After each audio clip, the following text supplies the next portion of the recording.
When the Night Comes Out presents The Hive, Part 1.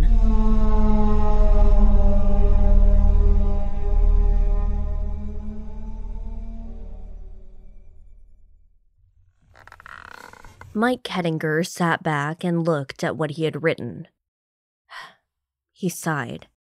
It was as good as he was going to get. He was, as usual, filled with only doubt about what he had written and whether or not anyone would give a shit down the road about any of it. Is this what they wanted? He thought. Would anyone care? Was this going to make any difference? He let out another sigh and stepped away from his desk. He looked around the home the company had built for him right out of solid rock with an indifferent attitude. Unlike many of the men that worked for him, Kettinger had no wife and kids. There was really nothing waiting for him at the surface or living with him down in the depths. He had thought about getting a cat and bringing that down here, but decided that doing that to an animal was just cruel.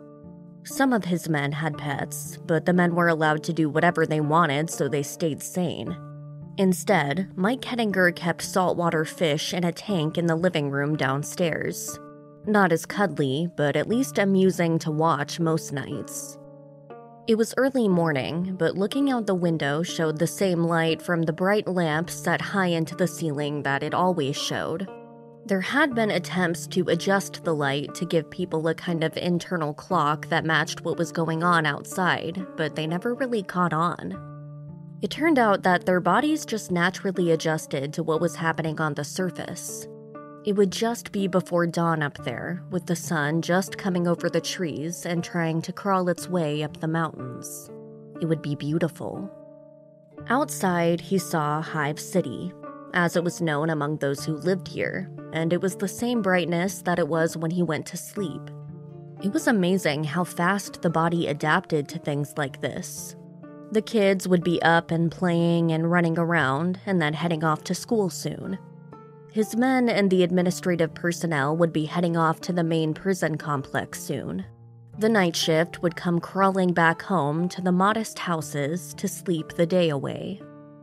Mike stood at the window of his little house, coffee in hand, studying what he could see of Hive City. High up above were the bright lamps. Painted on the rock walls were blue skies and clouds, but the paint had faded a bit. The houses looked like the homes you might find in any suburban area, but most of them were built with a hefty amount of stonework instead of wood and siding. It just made sense to use the materials that you had at hand, and when you were digging out one of the world's biggest prisons underground, you just used the rock that you blasted away. Still, the colors of the homes were yellow and blue and red and other colors associated with suburbia. There were green areas that were artificial grass so that people could play football, have cookouts, and children could run around and play their games. The streets were a bit of a maze, all of the roads and sidewalks turning back on themselves since there was really nowhere to go. There were no gasoline-powered cars. There were electric carts that the men used to get around, sort of like golf carts. That really cut down on the morning and evening rush hours and kept the air breathable. Not far away, just down the road and around a bend, was the giant cavern that scientists had used to create a massive indoor garden. The plant life pumped fresh oxygen into the hive and Hive City. It was also big enough that people could go there to get their vitamin D and have picnics on real grass. It was all pretty amazing, Kettinger thought. It was amazing until you stopped and realized why they were all here and what this was all really about. The most dangerous men in the world were just a few hundred yards away, in tiny cells, serving out their long sentences while being shut away from the rest of the world. Most of the time, especially on weekends when most of the crew got time off, you could forget that you were underground. They got special feeds for their televisions down here, and the men had cookouts and football Sundays and barbecues. If you didn't look up at the rock walls and the rock ceiling that towered above you, you might be able to convince yourself that you were outside in a suburban backyard, enjoying a hamburger, instead of miles below ground. Kettinger had originally fought for the idea that the men who worked for him should be single. He wanted bachelors and something more like an army instead of families, but that proved to be a losing argument. The men who were most qualified for this work had families, were older, and had experience dealing with the kind of people that would be sent here. And when you had people like that down here, you could not expect them to live for a long time without their families. The logistics of constantly having the workforce going up and down the shaft, decompressing and recompressing, or trying to bring those families down the shaft was just too much. It was decided it was actually cheaper to create a community underground. "So, hello, Hive City," Kettinger muttered as he sipped from his coffee mug and turned away from the window. He moved around his bed and made his way to the shower. The water down here was monitored, but the location to build had been picked because of the large underground river and water system. They had enough water for a much larger community. All of that played across Kettinger's mind as he took a long, hot shower, then used more water to shave and brush his teeth. He smiled at himself in the mirror, thinking that he looked pretty good for a man in his mid-40s who lived his life underground. By the time he was done, the coffee was kicking in. He looked at the clock and saw that it was now past dawn. Time to get moving. Down the stairs into the kitchen to devour a bowl of cereal topped with real pasteurized milk from animals raised here in the hive, and then out the door. He had coffee to go in a tin mug and was in his cart and on the road in under 20 minutes. It was all like clockwork, he mused. You really could get used to anything if you tried hard enough. The cart moved relatively slowly as he wound his way from his modest 2-story home through the false suburbia. Some of his men were also leaving their homes, and they raised their hands in a wave. Kettinger raised his hand back, smiling, feeling good about his job, his life, but with that gnawing fear inside his gut. It could be easy to believe you were really in the suburbs in some big city somewhere, but you could never forget that you were underground, that it took a long, long time to get back above ground, and that there were dangerous prisoners just beyond the large wall separating the prison and the houses. Up ahead was the gate, a massive iron structure that separated the world of peace that was supposed to be Hive City and the prison world beyond. It was supposedly impenetrable, controlled by computers, and virtually indestructible. Yet all of those words applied to anything man-made. It made Kettinger shudder. Men loved to tell the world that the thing they had built was better, indestructible, immovable, and a number of other things that were supposed to show his dominance. It rarely turned out to be the case. Approaching the gate was intimidating. It towered over everything, reaching high above their heads. Down below, at the human level, were smaller doors set into it. This allowed people walking and in their carts to get through without the laborious process of opening the massive door.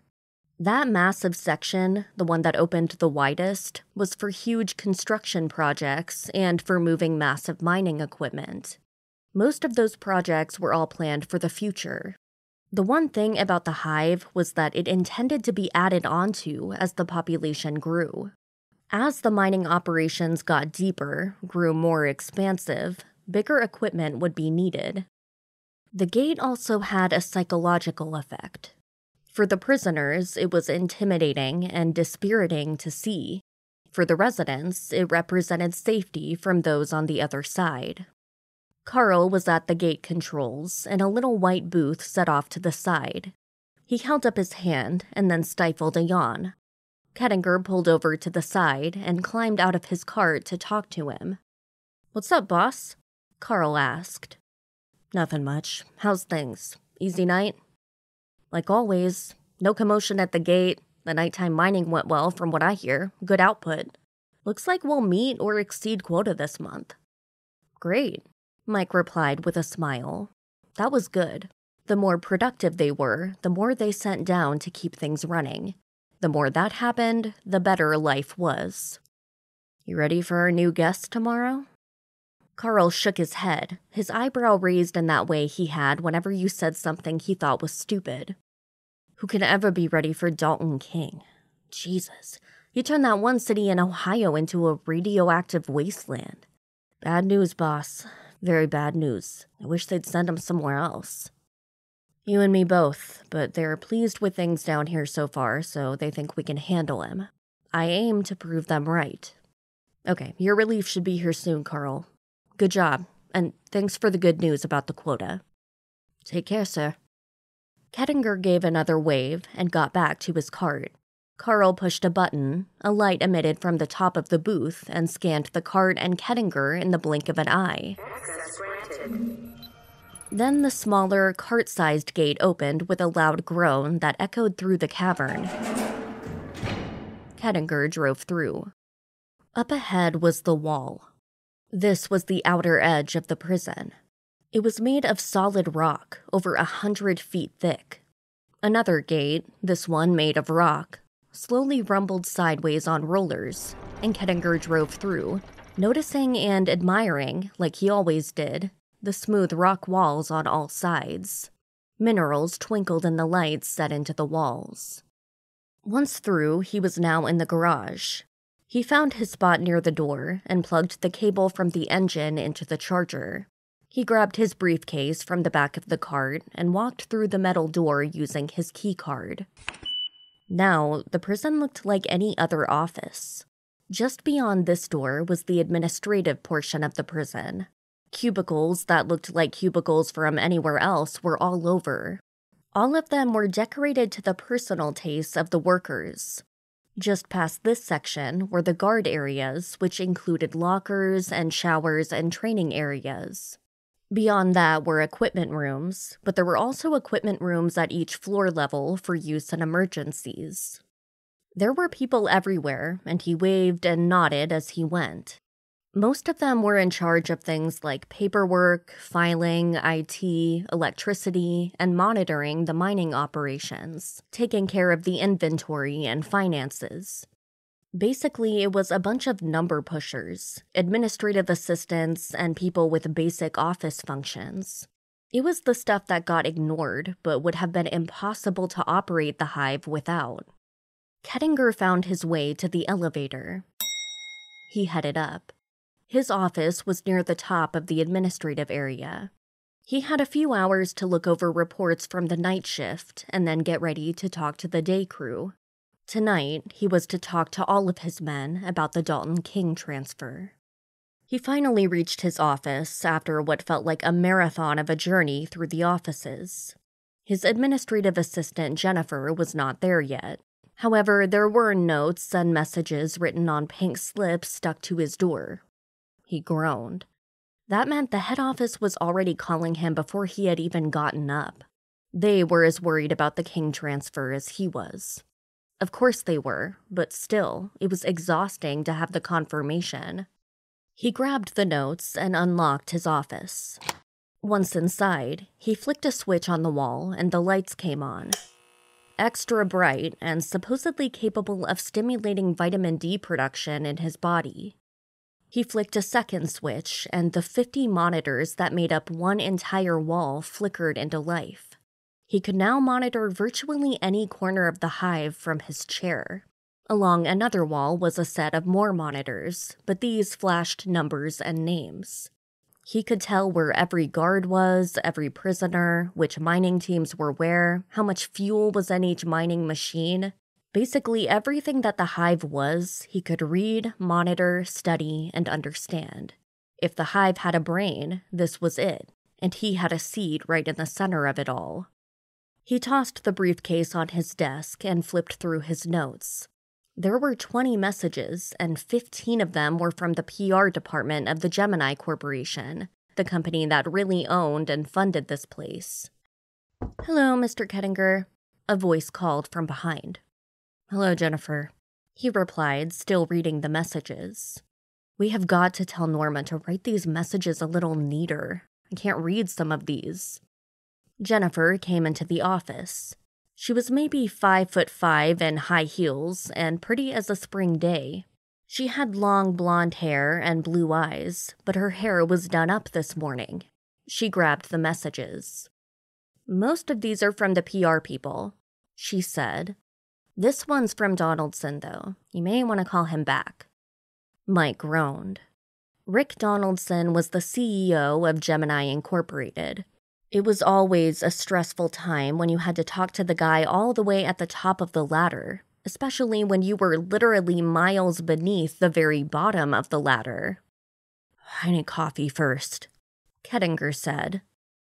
"I'll get it. I was going to get my own cup," Jennifer said, handing the stack back to him and then vanishing down the hall. Kettinger smiled and then headed over to the large curtain that stretched behind his desk. With the flick of a button, the curtain groaned and slid aside. From here, he could see the prison. There it was, the Hive in all of its glory. Kettinger gave himself a half smile at that thought. Could one really call a prison glorious? Yes, he thought. His entire life was now becoming an oxymoron. The cavern was huge. As high as the ceiling was, the bowl of the prison as it spiraled down was even bigger. It was as if a giant hand had scooped a humongous ball of stone and earth out of the middle of this cave. The prison cells lined the walkway that wound down slowly, heading to the lower levels. At various intervals, there were corridors that branched off to other areas. The medical facility branched off down near the lower levels, closer to the mining facility. There were other wings and areas, but they all followed the same general pattern. Once you came through a short corridor, you emerged into another bowl that spiraled down and down. The cell doors were another marvel. Each one was half metal and then thick smoked glass. When a guard approached the cell, they flicked a switch, and the smoked glass suddenly became crystal clear. The glass was also unbreakable through some new process that Kettinger did not even try to understand. Guards patrolled these walkways and halls steadily and at regular intervals. At the same time, monitors watched each room, showed what each prisoner was doing, recording it somewhere. More monitors monitored the guards. Everyone wore electronic devices that monitored their health and various biological elements of each body. There was virtually no way, once you were inside the Hive itself, to have a moment to yourself. This was the life that we chose, Kettinger thought. At times, it really did look like a beehive. When there were people going down to the mines or coming back, standing here and looking down it looked like insects moving about. Right now, he could see the night shift from the mines heading back to the locker rooms to change and shower, before heading back to their cells. Guards were also coming back to the main administration building. Kettinger looked at a monitor and saw that Carl was busy dealing with the steady stream of people coming and going back at the gate. Kettinger sat down at his desk and then looked at the stack of messages. He hated phone calls so much. He was an action guy who preferred to just do things, work on things, make plans, and then execute them, and not spend time in meetings and conference calls. All meetings and conference calls did was take him away from the work that had to be done. He reached over and found the message from Donaldson. Just as he picked up the phone, Jenny arrived with a mug of coffee, which he set down on the desk. She had another one in her hand, from which she sipped eagerly. Kettinger knew that her coffee was likely heavy with cream and sugar to the point of almost being a cappuccino. He smiled and then dialed Donaldson's number. He rolled his eyes at Jenny. "Good luck," she whispered. "Yes, hello, Mr. Donaldson," Kettinger said. "I just got in. It's early morning here. Yes, I know, it's hard for me to keep track of the hours, too." "Uh-huh. Yes. Yes, we are fully prepared, and I plan on briefing the men tonight. We will be absolutely ready for Dalton King's arrival." Kettinger felt a small headache begin to pulse behind his eyes as the CEO droned on and on about the importance of this thing going off without a hitch. It was as if he did not realize that this transfer had been the most important thing on Kettinger's mind for weeks now. It was going to be a long day. It was 10 o'clock, time for the staff meeting. Kettinger put the phone down and rubbed his head. He took a huge gulp from his coffee and then grabbed his briefcase and headed for the door. He had been on the phone the entire morning. He hated a morning that started that way. He preferred a slower start where he could check emails and read some overnight staff reports. "They're already waiting," Jenny said as he dashed past. "They'd better be," Kettinger muttered in reply. He grabbed his briefcase and moved fast, acknowledging the good mornings and hello sirs that he got from the staff. He wound his way back down to the lower level of the administration building and down another corridor before hooking right and emerging into a room that looked like a large classroom. Long tables took up most of the space, and sitting behind them were the beefy men he knew and trusted with his life. These were his men. "Good morning," he said in a voice that was loud enough to cut through the chatter, but not loud enough to sound like he was angry. "I won't keep you long, gentlemen. The big meeting is really tonight." That sent another murmur and some groans through the crowd. Kettinger moved to the front of the room and stood behind a small podium. He set up his briefcase on a nearby table and opened it. He removed some papers and set them out. "Thanks for being on time, everyone," he began. "I've got good news from the night shift. Unfortunately, I've been on the phone with the Gemini brass most of the morning." More groans. "Yes, you know how much I love spending my mornings on the phone. But the initial reports are great. Looks like we had a big strike overnight in the mines, and we might reach our quota and exceed it. And we're going to do it ahead of schedule." There was some whooping and hollering. While these men were guards and not the mine managers, they knew how important the mining was to the existence of this place. "Yes, that's very good news. Now, overnight there were 5 injuries. Just the usual stuff. 1 broken ankle, a broken wrist, and a concussion among the injuries. Davis, make sure you stop by the infirmary." Kettinger scanned his reports rapidly, moving his finger down the page. "Watterson is acting up again, Bradley. He keeps trying to say he's sick. He's logged a lot of time with the doctor, but they can't find anything wrong with him. He's trying to slack off. If it happens again, we're going to have to put him in isolation. You have my permission that if he gives you any guff today, you can move him. No need to call, just do it." Bradley nodded. "Of course, we all know what tomorrow is. I'm not looking forward to it any more than you are, gentlemen. I know that you will do your jobs and take care of things in the highest form of professionalism. I have no need to tell you how important it is that things go smoothly. Our meeting is tonight with the entire staff, save for the skeleton crew who will still be patrolling and monitoring. The meeting starts at 7. Please be on time." He looked up at the men, all of them staring at him with a mixture of eagerness and boredom. "It was a quiet night from what I can tell. Let's have more of them, and these meetings can be even shorter. I'll see you all tonight. Have a good day, gentlemen. Reg, please be at my office in 10. Reg Allipson, a man with short blonde hair and a stocky body, nodded and raised his hand. Kettinger closed his folder. "That's it, gentlemen. Get to work." Back in his office, Kettinger allowed himself a moment to feel a bit of relief. Now it would be like a normal day, he told himself. Now things would shift back into the daily routine.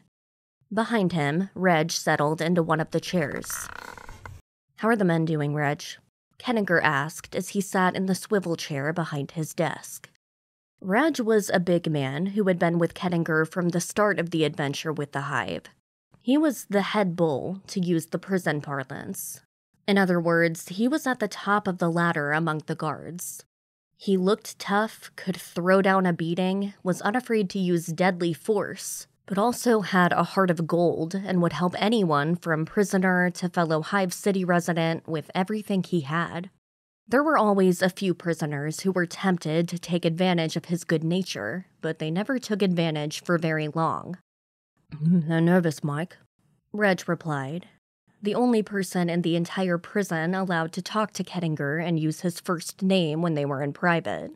Kettinger preferred a formal atmosphere at all times. They want to do this right tomorrow. At the same time, King has a reputation for raising hell wherever he goes. Never been in a place like this one before, Kettinger said. The plans they have for him coming here are unlike anything I've ever seen. I don't think he'll be any trouble, but the fact remains he really is as dangerous as they claim. He has quite a following up there on the surface and can get people to do his bidding for him. That's why he's going to be locked down once he gets here. Man, there has never been a person as buried alive as this guy's going to be. Reg nodded, but said nothing. His face did not change. I have every confidence in the men, Reg, Kettinger continued. Please, feel free to spread that around. Part of the reason we are achieving some success already is because of all of their hard work. I know that they won't let someone like King disrupt that. Is there anything else? Any other buzz going around? Reg gave a very short and curt shake of his head. Nothing. The men are pretty happy, really, all things considered. Takes some getting used to, but once that happens, you just do your job like anyone else. Good to know. Okay, well, please make sure that you and the rest of the men are assembled by 7. I'll go over the plans for tomorrow, and maybe that will reassure some people. Reg stood up and gave a brief nod that was his way of acknowledging he had received the message and was now leaving. Kettinger raised a hand in reply, and then Reg turned and walked out of the office to start his rounds. Kettinger rubbed his eyes, sighed, and then permitted himself a really good yawn. He studied the monitors across the wall, holding the remote that let him change the various monitors to show other parts of the prison. All seemed to be in order. The prisoners were getting ready to do their work in the mines. The guards were patrolling those who had worked the night shift and were settling into their cells. In the administration building, people were working at computer terminals and other office duties.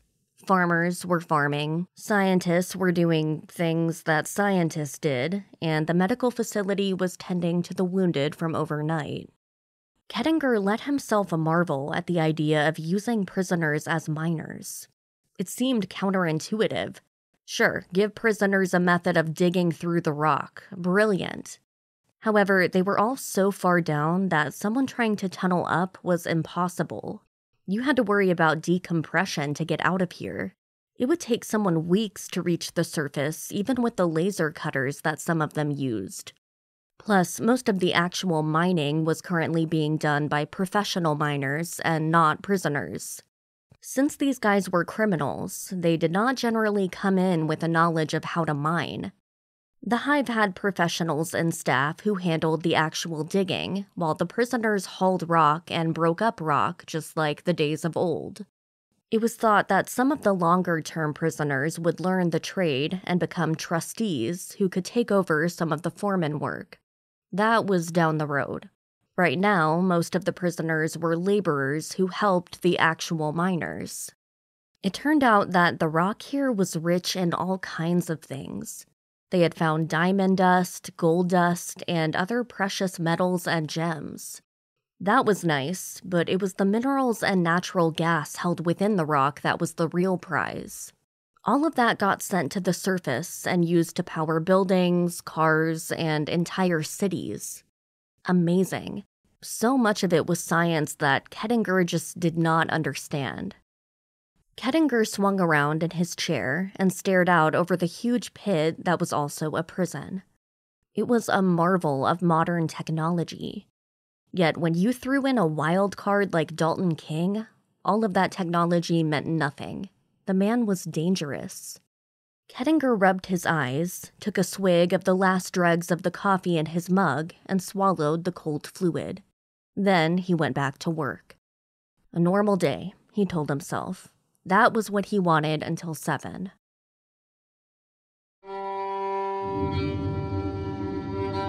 Dalton King was 33 years old, born in Great Britain, and still spoke with a British accent. He was skinny, with dark hair that tended to fly away from his head in a strong breeze, a long, thin nose, and a small but sharp chin. He had dark coal eyes that were notorious for their cold stare. He was also about as charming as a man could be, as known for his ability to sweet-talk himself out of things as he was for his cold-hearted nature. He was also a killer. A mass murderer hundreds of times over. Exactly what happened to Dalton King to turn him into a monster was not entirely known. It was known that his parents died in a car accident when he was very young. He was raised by his grandmother until she too died. Then he became part of the system, shuffled off to homes and foster families, his records long since lost to history. At the age of 16, he shows up attending a high school outside of London. His grades are good, but his history teachers left a note in his file that Dalton seems to bear a lot of grudges against other people and often disputes the textbook versions of history. In particular, he protests the idea that the Allied powers were correct during World War II and that Great Britain had any justification for the Falklands War in the 80s of the 20th century. While disputes are fine, the teacher notes, Dalton often gets loud and hurls insults at those who oppose his view. Dalton King is expelled later that year. He then vanishes again. At the age of 25, a man calling himself Dalton King begins a website railing against much of the modern world. He hates, it seems, everyone and everything. He declares in videos and long rants on the site that humanity has destroyed the planet, and he worries about man's continued exploration of space for fear that humanity would contaminate more planets. He espouses a theory that much of the population should be destroyed and those left knocked back to the Stone Age. At first, this garners little attention, but then Dalton's message starts to find an audience. He begins recording more and more videos, and over the course of the next 5 years, his message becomes more and more radicalized. He calls for outright armed insurrection and terrorist tactics. Abruptly, the site vanishes in the course of 24 hours, and many wonder if Dalton King had gone underground or been killed. Many police agencies around the world, concerned with his rhetoric, search for him. He vanishes for 2 years. Then, one April day, Dalton King made his first strike. Using one of his devoted followers, a group of mostly young and disenfranchised zealots, he straps a bomb to a young woman. The bomb is of an explosive type not before seen, and it is undetected as the woman goes to the top of the St. Louis Gateway Arch. Once there, she detonates the bomb. A terrific explosion blows out the center section at the top of the arch, knocking out the keystone sections. A second bomber, located beneath the arch, sets off another bomb, and one of the leg sections falls completely, killing more people inside of it. In all, 150 people are killed and over 1,000 wounded. That night, a new video appears and quickly goes viral. Dalton King claims that he is everywhere and that he and his followers have declared a war on all of humankind. He states that no one is safe and that he is targeting the United States first because the US is still the biggest dog on the block. He also states he intends to sow fear from the inside out. In 6 months, that cryptic message is explained. On a cloudy day in August, a nuclear device goes off in downtown Chicago. 800 people die instantly, and thousands more die over the course of weeks, with more dying from radiation poisoning over the course of years. There is no video message, but the name of Dalton King is mentioned. 2 weeks later, an enclave of his followers is found in Kansas City planning an attack with sarin gas. Dalton King releases a video vowing revenge. That night, all 10 of his arrested followers commit suicide in their cells. The next day, an apartment building explodes in Lincoln, Nebraska. It turns out that Dalton used his resources to rent out an apartment and then pack it with boxes filled with explosives. Another 200 are killed as the bomb goes off in the evening when more people are home. Another message from King states that he will continue to sow fear in the heart of the country to prove that no one is safe. The next day, a hijacked tanker truck filled with a biological weapon and high explosives detonates in Missoula, Montana. The virus unleashed essentially shuts off the entire state. The government controls the entire state as the military moves in and enacts a quarantine. Death tolls are in the thousands, but the exact number is not known to this day. The U.S. is now in a panic. The stock market crashes, neighbor shoots neighbor over disputes big and small. Entire cities burn as police crack down on suspected neighborhoods and King sympathizers, and the neighborhoods fight back. Both sides of the political aisle say that the rights of people are being trampled. The country is in chaos. The chaos, rioting, and sheer panic continue for 6 months. Then, a series of bombs explode all over London. 2 hours later, a bomb goes off at the top of the Eiffel Tower. Another bomb goes off in the Vatican, and the Sydney Opera House is turned to rubble in another suicide bomb. The coordination of the attack stuns the world.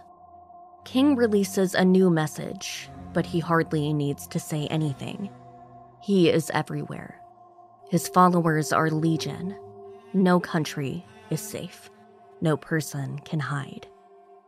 To accentuate his point, as soon as the message ends, a series of explosions rock the Middle East, with bombs killing thousands in Saudi Arabia, Libya, Jordan, Turkey, and Dubai.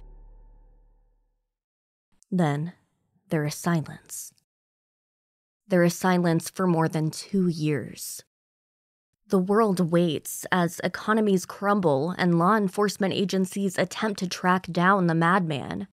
Sightings are common, but nothing pans out. Groupings of his supporters are arrested and dozens thrown into prison. In the Middle East, hundreds of King followers are tracked down and executed on live television. But there is nothing from King. Until about 1 year ago, when a small sheriff station not far from Death Valley receives an unlikely visitor. Dalton King, wearing a simple gray sweatshirt, jeans, tennis shoes, and a smile, walks into the small station and surrenders. To say that the local sheriff is stunned would be a vast understatement. What happened next was electrifying television.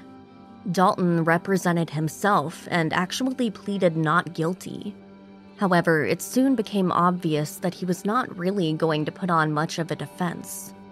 Instead, he was going to use the international coverage to espouse his theories about how mankind needs to go backwards instead of forwards.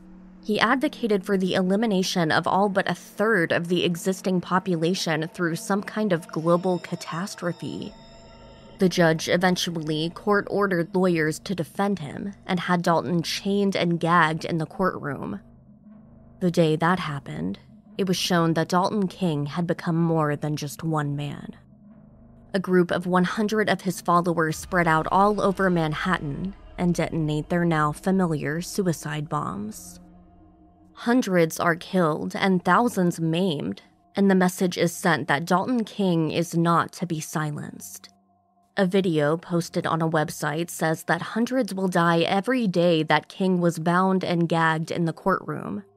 To prove it, when the judge refuses to budge, another 100 people are killed with more explosives in Miami. Then, that afternoon, another 100 are killed in Los Angeles when more bombs were detonated. King is allowed to be unchained and not gagged, but he is instructed that his attorneys will launch his defense from that point forward. He is beseeched by the judge to remain quiet. Dalton King turns and faces the television cameras that he knew were recording his every move, and smiles a smile that becomes infamous around the world. He agrees. From that point forward, there is little doubt that he is guilty. His defense attempts to mount a defense, but they soon find that they will get no help from Dalton himself. They bring in psychologists and psychiatrists and doctors who try to explain that he is irreversibly damaged because of his childhood and that essentially Dalton King is insane. The entire time, King sits there with a smile on his face. The question soon arose about what the government wanted to do with this monster. There had been an international agreement that King would face trial for his crimes in the United States, and that would be the end of his trials. The fear was that trying to transport him around the world will afford his followers too many opportunities to try and break him free or cause more mayhem at his behest. But the question remains, was he to be executed or imprisoned for life? And if he is to be imprisoned, where is he to be imprisoned? It is soon decided that killing him would be the surest way to spark his followers to more violence. King himself seems to advocate to anyone that will listen that he deserves to die for his crimes. He gives interviews to the press around the world, giving more of his theories and giving more and more reasons why he should be executed. Not wanting to martyr him, the option is soon taken off the table, and the option of sending him to the deepest, darkest corner of the Hive is presented to the international community. It is agreed that this will be where he will spend the rest of his life, provided it can be shown that there was no way for him to escape. Several dignitaries took a tour of the Hive and became convinced. King is found guilty. Up until the time his sentence is read, he is convinced that he was going to die by the hands of the government. The look of outrage on his face when his sentence was read is something to behold. His face red, the veins in his neck and forehead standing out, Dalton King screams obscenities at the judge, the jury, and the people gathered. He has to be tased and then dragged out of the courtroom. His followers react with more violence. There are suicide bomb attacks in Madrid, Beijing, Tokyo, Melbourne, Berlin, and Dallas. There are threats of more, but this time, the response from the law enforcement world is swift and devastating.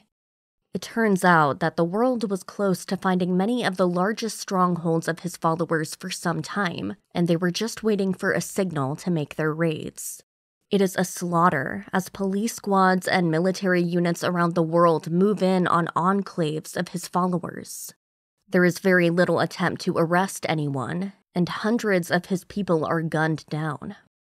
King is sent to a supermax prison and kept constantly tied down until his cell at the Hive was ready.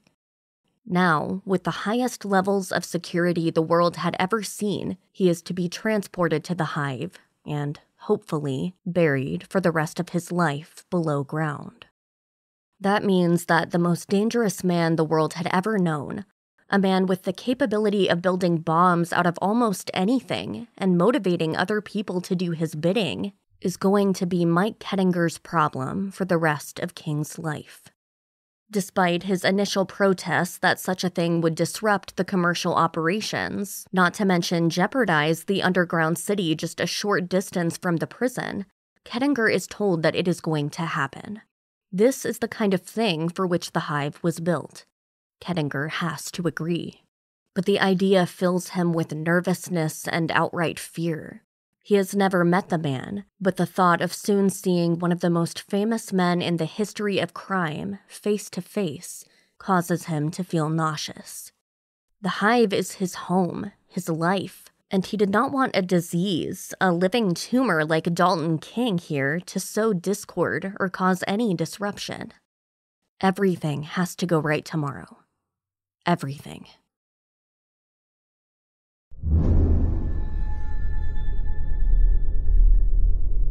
You've been listening to When the Night Comes Out, The Hive.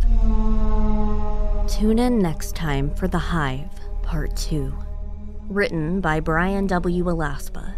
Narrated and produced by Ali James. Music by Vivek Abhishek. Catch up on the first 4 seasons of When the Night Comes Out now. Support us on Patreon for more terrifying content.